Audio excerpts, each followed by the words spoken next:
انشاءاللہ تعالی عمران خان کا ہر سپاہی، اور میں کہتا ہوں کہ F I a D G, F I A cyber crime assistant director اور اس کی ساری ٹیم کہ انہوں نے ایف آئی آر کاٹنے کے بعد، چیف جسٹس صاحب سن لیں، ایف آئی آر کاٹنے کے بعد ایجنسیوں کو حوالے کیا گیا، 2 گھنٹے تک میں ماورائے قانون، ماورائے آئین ان کے قبضے میں تھا جنہوں نے تشدد کیا ہے، اور انشاءاللہ تعالی ان کو عدالت کے اندر جو ہے میں لے کے آؤں گا۔ میرے ملازموں کو،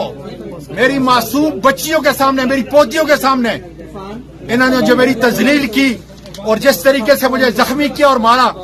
انشاءاللہ تعالی عمران خان کا ہر صفائی خدا کے